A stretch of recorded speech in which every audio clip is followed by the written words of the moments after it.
좀 확실하게 좀 확 소리 나게 하는 게. 잘 지내셨죠? 자, 지난주에 하셨던 거 한번 보겠습니다. 업무 범위부터 했었거든요. 자, 보시면 잘 됩니까? 일단 잘 된다 해야지. 자, 겸업이 나오는데 이 겸업 부분, 자, 일단 주어를 구분해야 될 게 몇 개 있거든요. 그래서 분사무소하고 겸업하고 인장의 인감 증명서까지 해가지고 세 가지입니다. 겸업이 나오면 주어는 뭐더라? 누구에게? 예, 법인에게 적용되는 거. 그리고 겸업에 제한 위반했을 때 제재는 상취 그랬습니다. 상취 그러니까 지금까지 배우신 것 중에 기억나는 게 뭐 있어요? 상취 그러니까 항상 중개업에부터 시작해요. 중개업에부터. 그러니까 금지되는 경우들도 그러니까 공인중개사까지는 이제 총괄적인 내용이고, 근데 중개업부터 이제 규정이 나와요. 그러면 약 나온 김에 등록 기준 있죠. 등록 기준 했어요. 등록 기준. 그리고 또 사무소 있죠. 사무소 뭐 있어요? 이중사무소, 또 임시중개시설물 이렇게. 일단 이제 우리가 상치라고 기억하는 게 이거, 그리고 겸업까지 대표적으로 많이 나오는 것만 알면 돼요. 그냥 세부적인 안에 사이사이 들어간 거 빼고. 그래서 등록 기준 미달이겠죠. 기준 미달. 그다음에 이중사무소, 임시중개시설물까지, 그리고 겸업까지 적어 놓죠. 자, 그다음에 이 겸업 그러면 6개 업종이 기억해야 되면 이게 대행이 2개 있거든요. 핵심되는 단어만 대행하고 상담 있죠. 그다음에 중개업하고 그다음에 용역 그리고 경공매까지. 자, 이렇게 일단은 대행 그러면 대행이 종류가 2가지가 있습니다. 뭐하고? 관리대행과 분양대행 있죠. 여기서의 포인트는 대상이 상가하고 뭐하고? 주택이라는 게 포인트입니다. 그러니까 상가 토지라든지 토지 분양 대행 된다 안 된다? 안 되고, 임대 관리 대행은 되는데 임대업은요?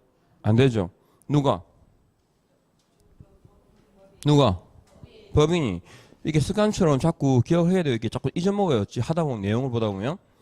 그 다음에 상담이 나오는데 이거 맞나봐요. 부동산에 대한, 즉 토지에 대한 매매 상담은, 그러니까 중개 의뢰인을 대상으로 한 토지 매매 상담 돼야 안 돼요? 예? 되죠.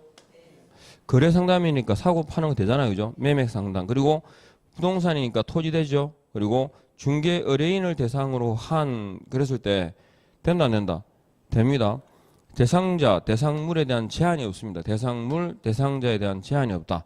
그 다음에 중개업다 그러면, 자, 중개업은 일반인에게 금지되어 있죠. 핵심 이제 그겁니다. 그래서 경영기법이라든지 경영정보 있습니다. 경영정보, 중개업 경영정보 제공까지 나오는데 여기 다 뒤에 뭐가 생략되어 있죠? 그죠? 업을 붙여도 아무 문제 없고, 업이고, 한 번 하고 말 걸 얘기하는 게 아니니까, 이렇게요. 그리고 경영정보 제공업 그러면 이제 같이 딱 튀어나올 게 뭐냐면, 부동산 정보 제공업이 있습니다. 부동산 정보 제공업은 중개법인이 겸업할 수 있는 업종이다 아니다? 아니죠. 이거 영리 비영리? 비영리. 이게 우리가 배웠던 뭐였죠? 부동산 거래 정보망이죠. 정보망. 그러니까 정보망이 정보 제공업입니다. 정보망. 그러니까 이 정보망은 영리 비영리. 비영리니까 이걸 영위하는 자가 누구죠? 협회입니다. 협회. 협회가 영리 비영리? 비영리. 사단법인 재단법인? 사단법인. 그러니까요. 그래서 다음 중 법인인 기업 공인중개사가 겸업할 수 없는 대표적인 업종이 뭐더라? 요겁니다. 부동산 정보 제공업. 그리고 경영기법 경영정보 제공업 중개업은 누구를 대상으로? 개공을 대상으로 요게 포인트니까. 그 다음에 용역의 알선입니까? 제공입니까? 그죠. 알선입니다. 이 용역 알선은 어디에 대통령령에 정해져 있는 주거 이전과 부수되는 용역의 알선이고 주거 이전에 부수되는 용역의 알선이라 할 때 이건 임의가 아니죠. 의뢰인 의뢰가 의뢰인 의뢰에 따른 용역의 알선입니다. 그리고 제공은 된다 안 된다? 안 된다. 누가요? 그렇죠. 법인이 그렇게 딱 키워가지고 경공매 업무다 그럴 때 네 가지 있었죠. 권리 분석, 그 다음에 취득 알선, 권리 분석과 취득 알선은 판례상 뭐다 이거? 중개로 보기 때문에 그냥 할 수 있죠, 그죠? 그냥 가능합니다. 그리고 매수 신청의 대리, 매수 신청 대리, 입찰 신청의 대리. 이건 법률행위고 대리행위입니다. 이건 뭐에 대한 경우냐면 경매 대상 부동산에 대한 매수 신청, 입찰 신청 대리 업무를 겸할 때 법원에 뭐 한다? 법원에 등록하고 감독을 받아야 한다. 그러니까 법원 등록을 요한다는 경우는 경매 대상 부동산일 때 그렇죠. 공매는 상관이 없고. 자, 여기까지가 일단 겸업에 관한 내용입니다. 중요한 건 6개를 다 알고 있느냐 하셨죠. 그 업종. 그러니까 핵심되는 단어도 해봐요. 대행이 몇 개? 2개가 있고 또 상담이 있었고 중개업이 있었고 영역이 있고 경공매까지. 탁 찍어서 여쭤보면 대답할 수 있죠. 개개인에게 여쭤볼 수 있을 정도밖에 안 되니까 틈나면 여쭤볼 겁니다. 일단은 그렇게 해서 겸사해서 지금 상치를 몇 개 말씀드렸어요? 4개 했어요. 4개. 자, 그 다음에 이제 가볼까요? 고용인 가보면 고용인 여기까지 6개 다 기억하시겠죠? 예. 사실은 이 파트는 문제가 나오면 그냥 맞추면 돼요. 6개를 알고 있냐 물으니까. 왜 자리 옮겼어요? 싸웠어요? 짝지하고 싸웠어요, 지금? 아, 생각보다 또 허약하신 모양이죠? 그러니까 볼륨이 제 소리도 좀 작은 것 같아서 여쭤봤는데 아까. 아, 그래요? 아, 제가 해볼게요. 있어봐요.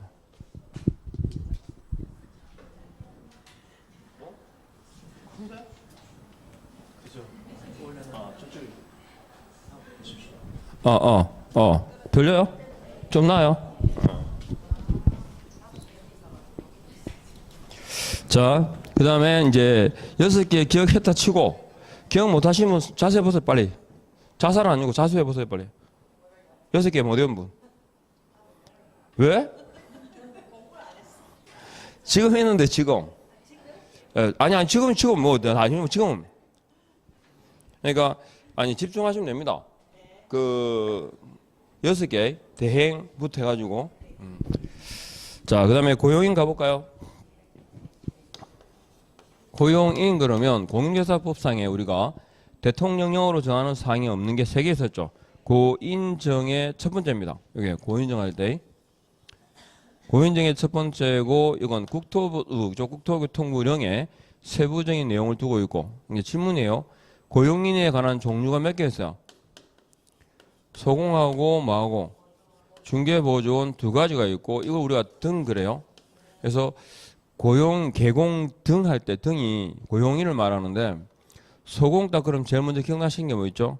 자격정지, 중개보조원 그러면 행정처분, 과태료 처분의 대상이다 아니다 아니다라는 게 포인트고 그 다음에 다 그죠 공인중개사라는 단어는 들어가죠. 로서 아닌 자로서 그래가지고 그리고 소공은 중개 업무를 뭐한다 수행할 수 있고 이건 중개업에 종사하는 자입니다. 딱 구분하시고 그 다음에 고용인을 고용하게 된다 등등 했을 때 신고는 사전 신고, 사후 신고, 공인중개사법상에 신고 의무를 해태하면 기본 제재가 뭘까요? 아니. 신고라는 건 굉장히 경미한 거고 신고 의무를 해태하면 기본 제재가 뭘까요? 폐가요. 그죠? 100만 원 이하의 과태료 처분이에요. 다만 요 경우만 뭐라고? 업무 정지예요. 그러니까 기본적으로 신고 의무를 해태했다 그러면 이건 백화입니다. 그래서 사후 신고다 그랬는데 자 고용은 어떻게 교육 후죠? 교육 후에 언제까지? 업무를 개시하기 전까지입니다. 교육 후 업무 개시 전까지. 그러면 고용관계 종료는요. 종료된 날부터 10일 이내에 신고를 하라. 그리고 교육이라고 할 때 일치 따지거든요. 고용이는 뭐다? 교육이고 소공 그러면 무슨 교육? 소공은 실무 교육이고 중개보조는 그러면 직무 교육까지. 아셨죠? 이렇게 하나씩. 그래서 이거 그냥 뭐 털리라고 내는 건 아닌데 자주 내요. 소공 또는 중개보조원을 고용한 경우에는 실무 교육을 받게 한 후 이렇게 나오거든요. 그래서 일치를 따지고 그 다음에 자 또 하나 핵심 고용인의 행위가 아니라 뭐요? 업무상의 그냥 업무상의 행위는 그를 고용한 개공의 행위로 본다, 추정한다. 본다, 간주. 본다는 말은 책임을 진다는 거죠. 모든 행위가 아니라 뭐에 대해서? 업무상 행위에 대해서. 이퀄 중개행위입니다. 어떤 게 중개행위더라? 주관적으로, 객관적으로. 객관적으로 사회 통념상 판단할 부분이다. 이 뜻이 외형상 그냥 객관주의다. 이렇게 하시면 돼요. 그리고 본다라는 말은 책임을 지는데 개공이 책임을 진다고 고용인의 책임을 면제하는 건 아니라는 거죠. 그래서 배상 책임을 지는데 각각 전제가 있습니다. 고용인 행위가 어떤 책임, 과실 책임, 즉 손해배상의 요건을 갖추었을 때를 말합니다. 그러니까 고용인의 과실 없이 발생한 그러면 개공이 책임을 져야 안 져요? 안 집니다. 졌죠? 네. 그래서 과실 책임을 부담하는 경우에 한해서 개공은 자신에게 과실이 없음을 입증한 경우에도 혹은 그죠? 상당한 주의와 관리 감독 의무를 게을리하지 않았음에도 불구하고 책임져야 하죠. 책임을 져요. 무과실 책임을 무과실로 민사 책임을 지고 이때 개공은 고용인에게 뭐 할 수 있죠? 구상권을 행사함으로써 회수할 수 있습니다. 그 다음에 고용인 행위가 법 제48조 49조에 해당하는 행정형벌이죠.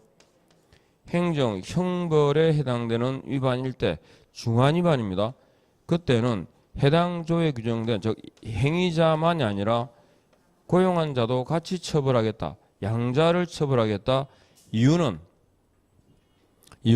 뭘 잘못했기 때문에 관리 감독을 제대로 하지 않았기 때문에 그래서 양벌 규정에 가지고 개업 공인중개사에게 동일한 벌금 그냥 그죠? 제일 쉬운 게 뭔지 아세요? 이게 틀린 지문인가 맞는 지문인가? 조문과 다르면 틀린 거예요. 그냥 동일한 금액에 동일한 벌금이라 되어 있어요. 해당 조에 아니면 동조항에 이렇게 되어 있어요. 그죠? 조문에는 해당 조에 규정된 이렇게 되어 있죠. 그러니까 48조 위반이라면 48조에 규정된 벌금이 얼마? 3천만 원. 49조라면 1,000만 원. 그러니까 동조항에 규정된 즉 해당 조에 규정된 벌금형을 과한다. 벌금은 과실 무과실? 과실이죠. 과실이니까 과실 책임이니까 구상권을 행사할 수 있다 없다? 없다는 대신 받은 게 아니니까. 그래서 벌금이라는 형사상의 책임을 지는데 벌금을 받았는데 그게 금액이 300만 원 이상입니다. 그러면 결격 사유일까요 아닐까요? 결격 사유 아니죠. 그죠? 왜? 자기 자신 행위 아니니까 타인의 행위로 인한 경우니까요. 그래서 벌금형에 선고가 되더라도 결격 사유자 아니고 등록을 취소하여야 한다. X 이렇게 절대적 등록 취소하고는 이어지지 않습니다. 이게 뿐만 아니고 절취, 징역, 자격 취소하고 관계없어요. 다만 그죠? 행정상의 책임을 묻게 되면 그 위반을 딱 보면 대표적 경우가 왜 예를 들어서 금지라고 하느냐 그러면 개공 등을 대상으로 하는 그 의무가 대표적 두 가지가 있어요. 뭐 비밀하고 금지예요. 그러니까 금지행위 위반을 한 경우에라고 얘가 나오는 이유가 그것 때문이에요. 그래서 소공이 금지행위를 위반하는 경우하고 중개보조원이 위반한 경우로 나뉘죠. 그러면 이거 누가 위반한 거다? 예, 개업공인중개사가 금지행위를 위반한 거예요. 그죠? 그래서 어떻게 한다고? 그 등록을 말 수 있다? 취소할 수 있다. 사실은 개공이 잘못했다 그러면 주어지는 제재는 둘 중에 하나입니다. 뭐 상치 아니면 업무정지입니다. 절치라고 하는 건 중개행위를 하는 과정상 위반이 아니에요. 의뢰인과의 관계에서 뭘 했는데 위반이 이게 아니고 아셨죠? 이해합니까? 무슨 말인지. 그러니까 의뢰인에 대해서 뭘 했어 하면 안 돼 해야 돼 이렇게 위반에 대한 제재는 상치 아니면 뭐야? 업무정지예요. 그래서 상치라고 하는 것도 결국은 행정상의 처분은 뭐겠어요? 업무정지예요. 예. 그래서 상치라는 행정상의 책임을 집니다. 그리고 다만 이제 그 행위자도 책임을 지죠. 소공 딱 그러면 자격 정지 그죠? 그러면 중개보조원이 금지 행위에 해당하는 위반을 한 경우에는 어떠한 경우에도 책임을 물을 수 없고 누구한테?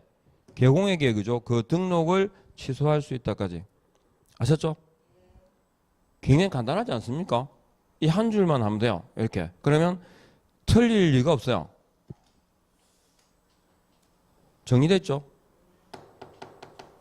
자, 요거만 고용인 등 사후 신고, 고용인 행위에 대해서 개공이 어떤 책임을 지느냐 하는 거. 케이스 설명드렸었죠. 개공갑하고 소공을 사이에서 의뢰인에 대한 경우 그 한번 볼까요? 보세요. 개업공개사 갑과 그다음에 소공을이 있고 중개의뢰인 병에게 중개행위를 하는 과정에서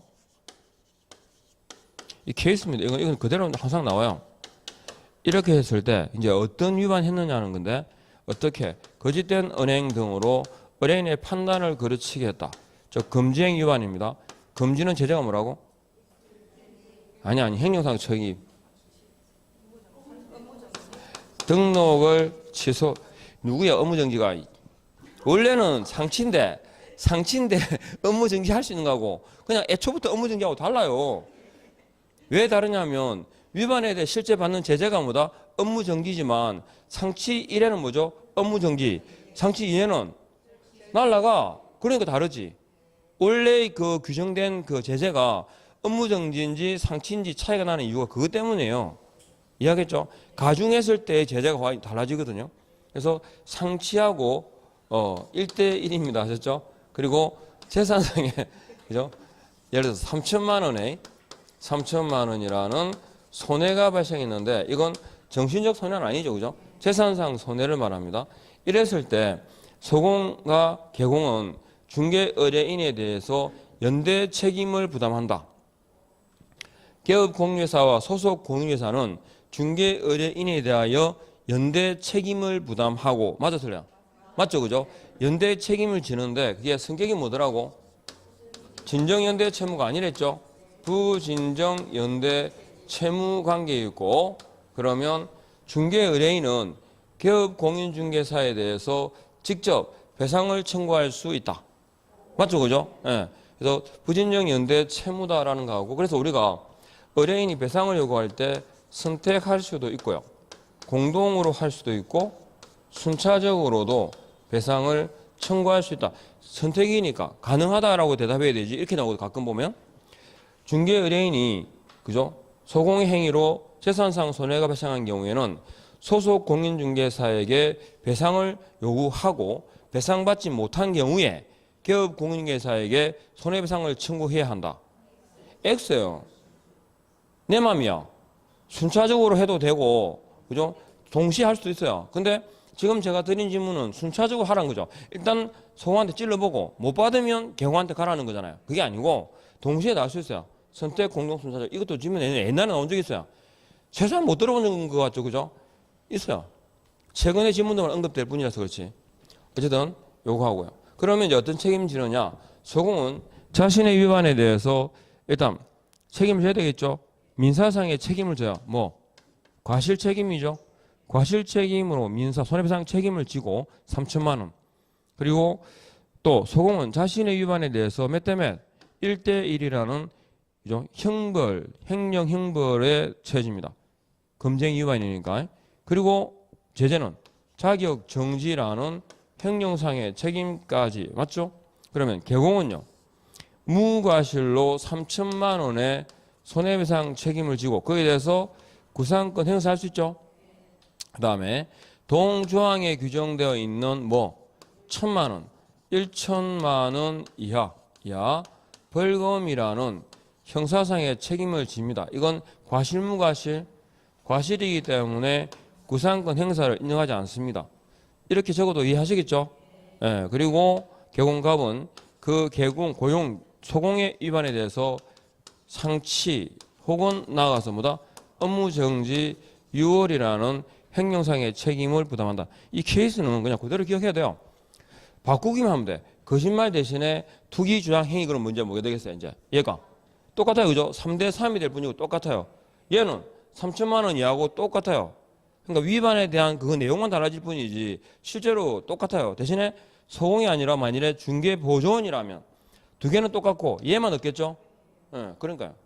그러니까 하나의 케이스만 확실하게 알고 계시면 돼요. 또 이걸 말로 풀어서 물으니까. 고용인입니다. 이렇게 하시면 되고 그 다음에 가죠. 또 그 다음에 인장 있습니다. 인장.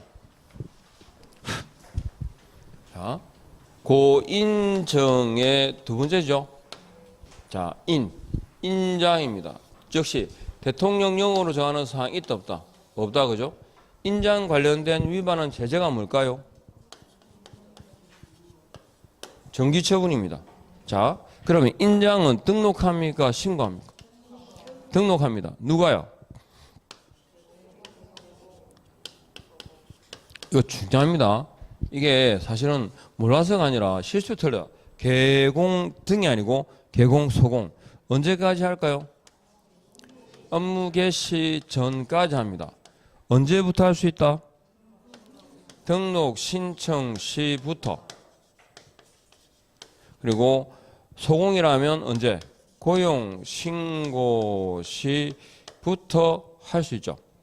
등록 인장은 개인과 법인에 따라 차이가 있죠. 자, 개인은 제일 중요한 게 뭘까요? 인감 사용의 의무가 없다. 그러니까 개인은 자신이 갖고 있는 그냥 아무 도장이라도 그죠? 할 수 있어요. 다만 대신에 제한이 있죠. 실명이라 해야 되고 일정 크기의 사이즈 얼마입니까 이게? 7에서 30mm입니다. 그 다음에 자 법인의 경우에는 중요한 게 인감 사용이죠. 개인은 인감증명법, 법인은 상업등기 규칙의 근거입니다. 그리고 인감을 사용한다 그러니까 시험 지문에 인감증명서가 나오면 주어는 뭘까요? 법인입니다. 그죠? 그리고 법인은 주된 사무소하고 분사무소로 나뉘죠. 자, 주된 사무소는 법인의 대표가 보증하는 인장으로도 등록이 되죠. 그냥 한번 여쭤보면 무조건 예라고 대답하려면 그러면 안 돼. 아셨죠? 신중하게 대답하셔야 돼요. 그러니까 이 주된 사무소는 법인 인장뿐이에요.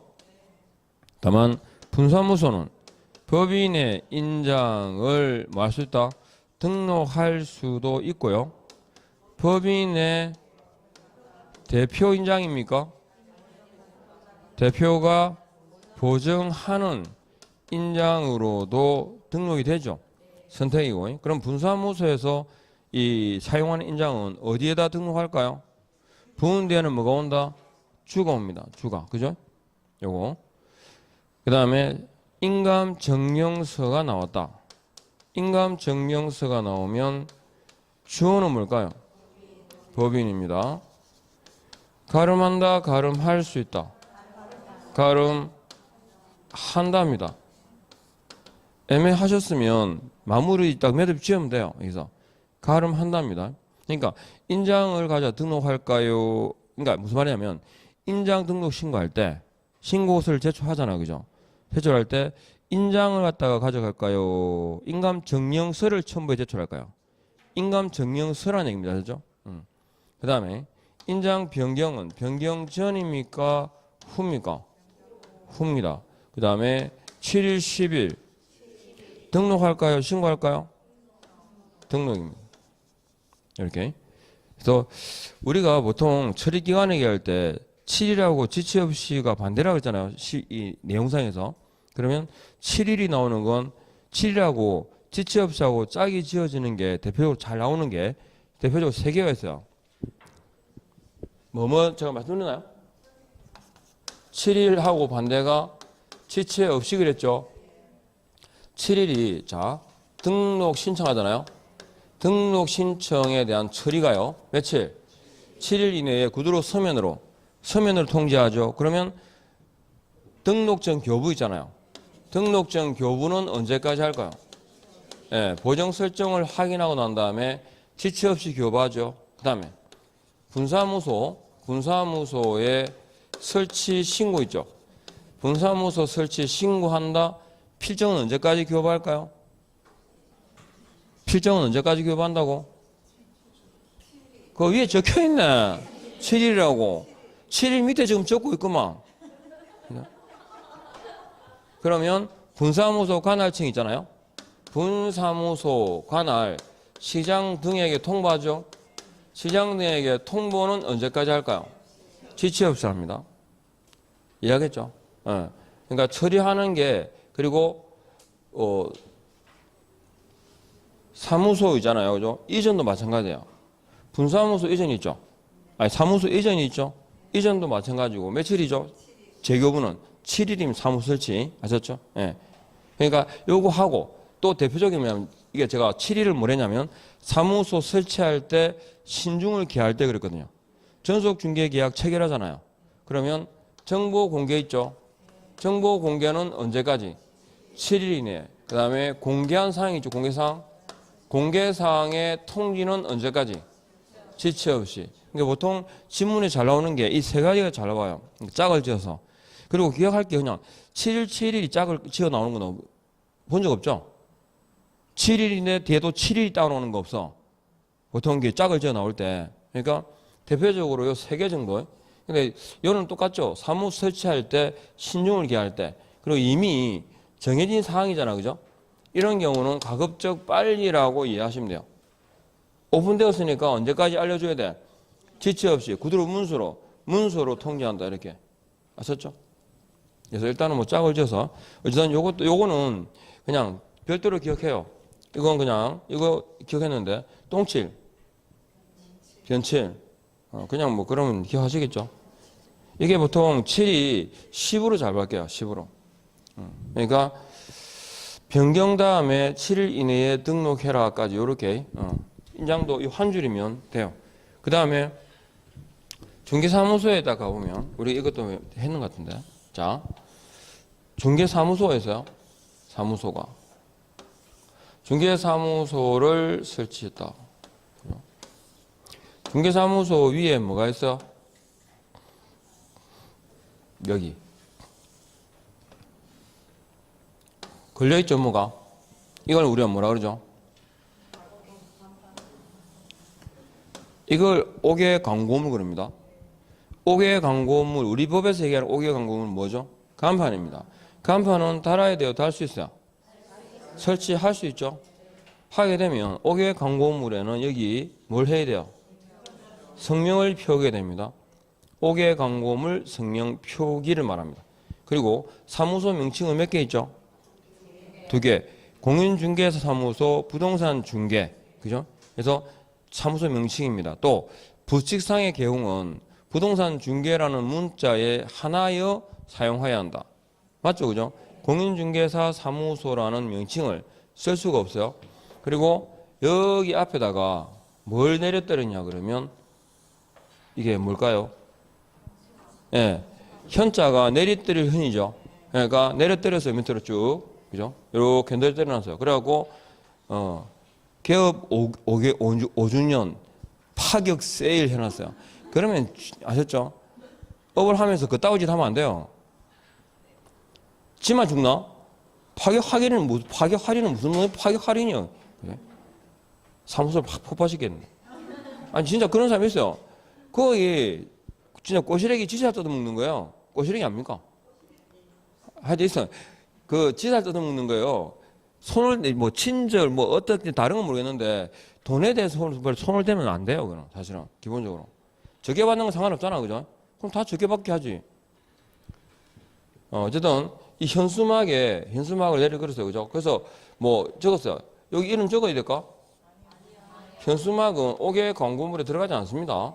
예, 그래서 현수막 말고 이건 5개 광고문은 간판을 말합니다. 그죠? 그 다음에, 그러니까, 자, 주어 따라 달라지죠. 개공이 그러면 세 개 있어.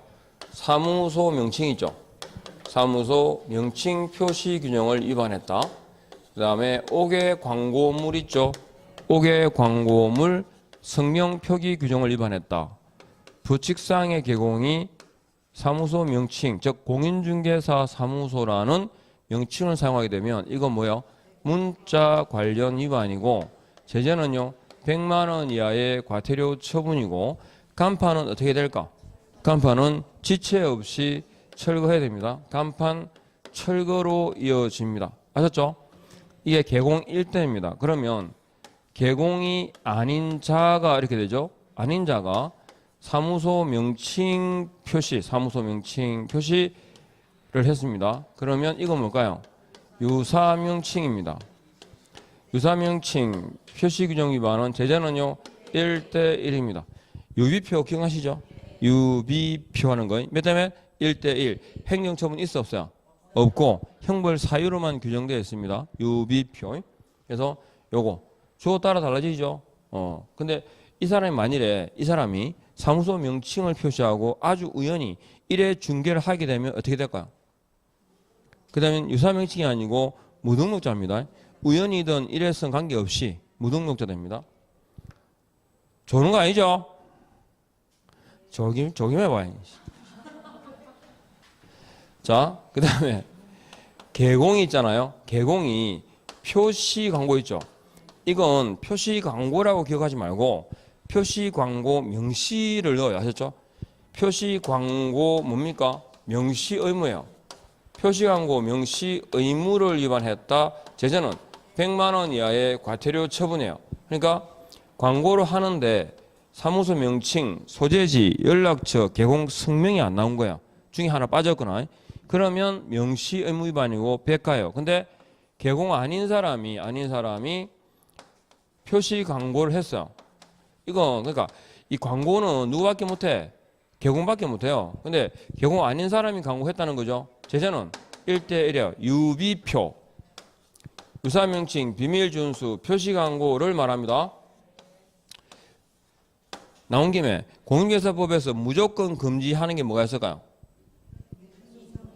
이중 등록, 이중 소속, 양도 대여는 취소하고 할 수 있고 하고 절취와 몇 때문에 1대1입니다. 오늘 집에 갈 때 1대1 사유 못 외워가면 요 문자 안가는 개 풀어. 그렇죠? 꼭 기억하셔야 됩니다. 이제 하나 이게 한 주에 무조건 외워야 될 거 기계적으로 자꾸 좀 여쭤볼 거야. 어차피 뭐 사람 이름 안 불러도 제가 눈이 좀 작지만 딱 보는 줄 알죠? 짜리 보는 줄. 확인을 꼭 시키고 수업을 마치겠습니다. 그러니까 1대 유비표 기억했죠? 그 다음에 상치와 1대1도 있어요. 뭐 이중사무소, 임시중개시설. 사무소는 절대 금지를 했어요? 상대적 금지를 했어? 상대적 금지를 했죠. 그 다음에 금지행위도 기억하시죠? 금지행위에 매무복구라고 들어본 적 있습니까? 그게 상치와 몇 때문에 1대1입니다. 그러니까 지난주에 거래정보사 했잖아요. 그죠? 정보망에서 거래정보사업자가 의뢰받은 정보 외에 다르게 차별 공개하면 정보 공개 규정을 위반하면 지정은 취소하고 할 수 있고 지정 취소는 재량 취소밖에 없어요. 하고 할 수 있고 1대1. 그래서 정임금이에요.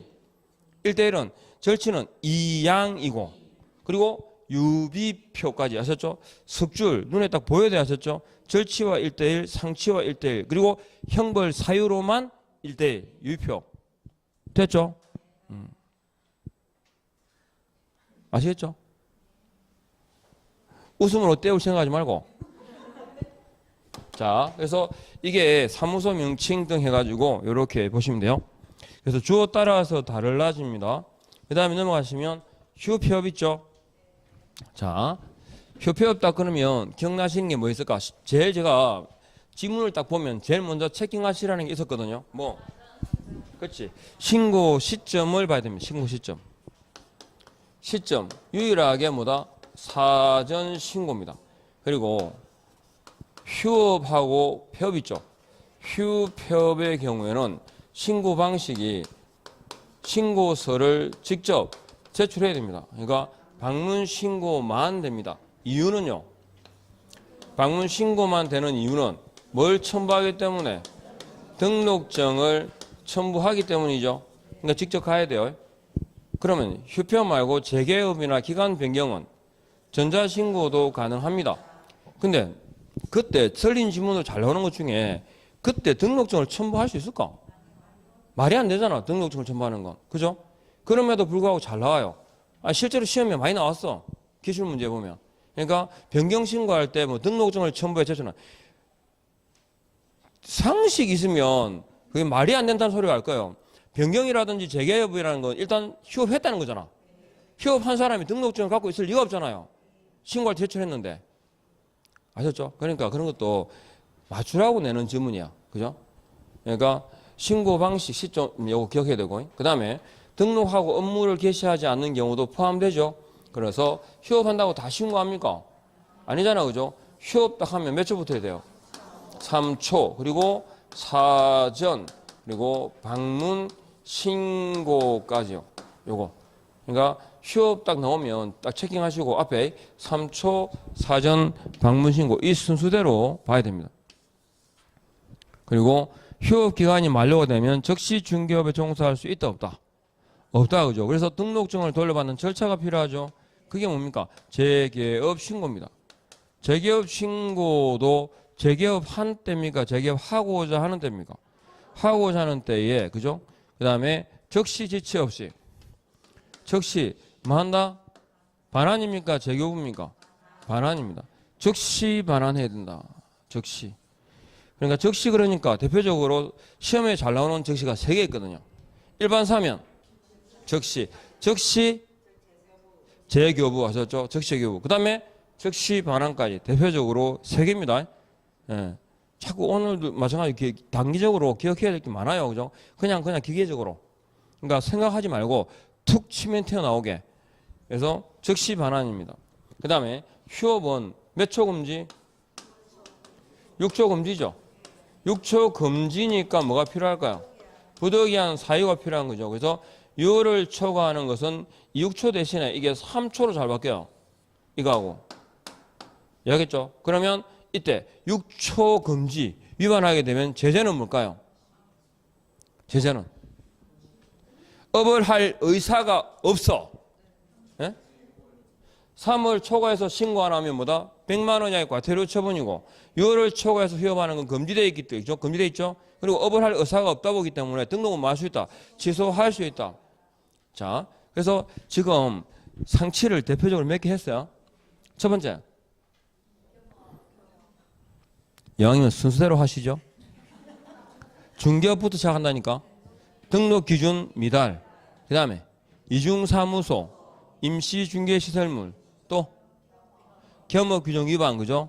또 금방 6초 휴업 금지 있죠? 6초 휴업 금지. 예. 자, 그 다음에 가겠습니다. 6초 휴업 금지까지. 그래서 휴업에 관한 내용 했고, 그 다음에 자 전속 중개 가볼까요?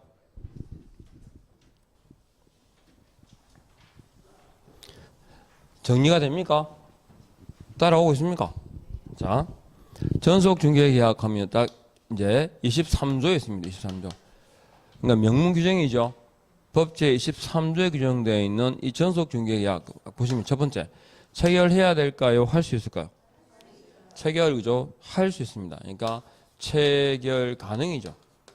체결할 수 있고, 그럼 체결하게 되면 어떤 의무가 주어질까요? 2개의 의무가 주어집니다. 그죠? 전속중개계약은 체결할 수 있고 2가지 의무가 주어진다. 첫 번째가 전속중개계약서의 사용보존 의무입니다. 사용보존 의무다. 그죠? 사용보존 의무다. 그랬으니까 제가 뭐라 했더라? 서면이잖아요. 서면은 한자로 정지죠. 뭐 말인지 알아들었어요? 서면 관련 위반은 업무 정지라 그랬는데 가만히 생각하니까 서면이 말 그대로 정지잖아, 한자로. 그죠? 정지, 서면. 아셨죠? 네. 그래서 서면 관련 위반은 제재가 뭐라고?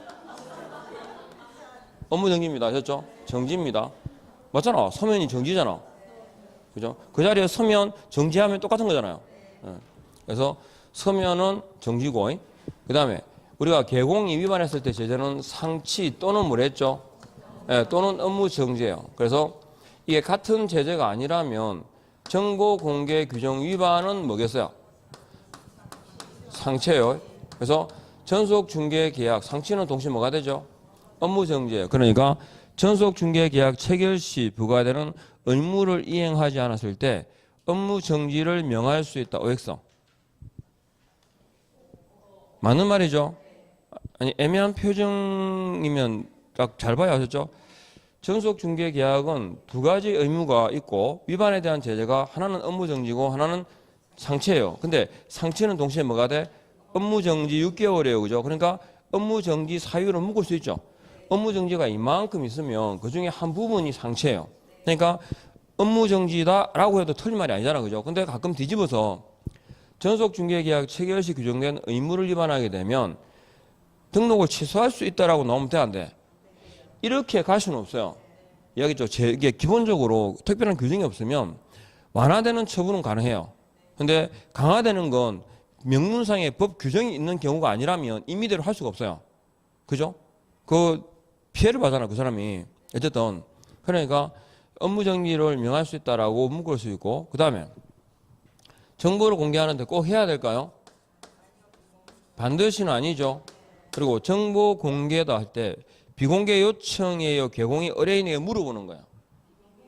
예, 비공개 요청이에요. 비공개 요청 시에는 공개하지 마라, 그죠? 예, 비공개 요청 시 이것도 제가 전에 말씀드렸는데 전속 중개 계약은 종결 의미가 생각보다 중요합니다.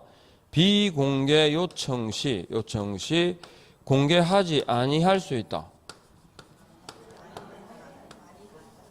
금지입니다. 공개 금지. 자, 그 다음에 정보 공개 방법이 몇 개 있을까요? 정보망하고 일간신문 해가지고 두 개가 있는데 둘 다입니까? 둘 중 하나입니까? 또는이죠. 이게 정보망 과로 나오니까 정보망 또는 일간신문에 이렇게 정보망 또는 그러니까 이걸 또 이제 나누면 단문이 각각 나누면 정보망에 공개하고겠어요? 하거나겠어요? 하거나. 그 다음에 대통령령으로 정하고 있는 정보 공개 사항이 몇 개 있더라? 7가지가 있는데 7가지 중에서 인적 사항이 있죠. 인적 사항은 공개해라 하지 마라. 그죠? 공개 금지입니다. 인적 사항 공개 금지. 그죠? 그 다음에 공시지가 있죠. 공시지가는 공개해야 돼요? 할 수 있어요?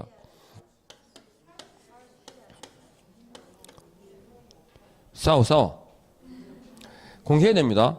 지금 여러분이 보고 계시는 대통령령으로 정하는 이 7가지는 의무적 공개사항이에요. 다만 공시지가는 제가 그랬죠. 왜 공시지가를 공개하지 않아도 되냐 그러면 공시지가와 임대가가 비례하지 않아요. 근데 땅을 만일에 사고 파는 경우라면 공시지가가 굉장히 중요합니다. 왜? 그 지역에 공시지가가 계속 상승하고 있는 경우라면 이 땅은 호재가 따로 없어도 사도 돼요. 맞잖아. 그죠? 내가 사둘까라고 할 때 땅을 살 때 그 매수의 이유가 될 수 있어 없어요? 있죠. 계속 땅이 지가 상승하고 있는 지역이니까 10년 전에 비해서 뭐 가격이 1.5배 올랐어. 어쨌든 상승하고 있는 지역이라는 거죠, 이 땅이. 근데 살 때는 의미가 있는데 임대가의 경우는 그게 비례하지 않으니까 소유권이 넘어오는 게 아니니까 굳이 뭐다 공개할 필요는 없다는 거죠. 해도 돼, 안 해도 돼? 해도 돼요. 그래서 임대차 계약의 경우에라는 말이 들어가면 그때 뭐다 공개하지 아니할 수 있다. 임의적 공개 사항이라는 거고요. 그 다음에 유효기간은 어떻게 돼 있죠? 3월 원칙.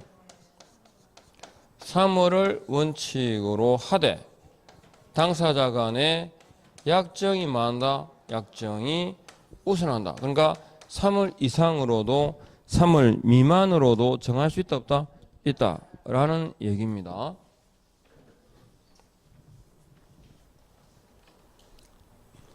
자, 그리고 서식에 보면 전속 중개 계약서에 보면 권리도 있고 의무도 있다라고 되어 있어요.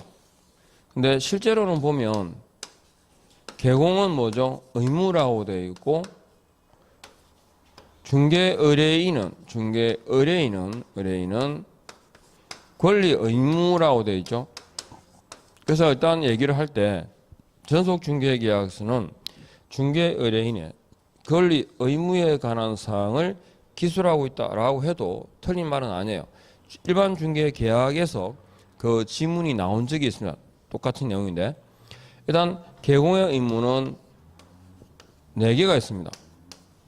첫 번째, 최소한 2주에 몇 번? 2주에 1회 이상은 업무 처리 사항을 통지해야 되죠. 구두로 할까요? 문서로 할까요? 문서로. 그 다음에 전속 중개 계약을 체결하게 되면 최소한 며칠? 7일, 그죠? 7일. 7일 이내에는 정보를 공개해야 되죠. 공개한 사항은 언제까지? 지체 없이 구두로 문서로 통지하게 되어 있습니다. 그리고 확인 설명 의무를 성실하게 이행하라 그랬죠. 그리고 의뢰인은 의무가 3개 있습니다. 첫 번째 위약금, 두 번째 비용, 세 번째 협조 의무까지 해서 3가지. 위약금이다 할 때 포인트는요. 증가 포인트는 거래입니다. 아무리 노력을 기울여도 그러니까 위약금이라 할 때 유효기간 내에 다른 개공한테 의뢰했으면 했을 때 거래가 되었을 때 소개받은 상대방과 개공을 뭐 했다? 배제하고 뭐 했을 때 거래했을 때 이때마다 법정보수 전액을 뭐로 지불한다? 위약금으로 지불해야 된다라는 말이고 비용이라고 할 때는요. 비용은 직접 거래를 인정하죠.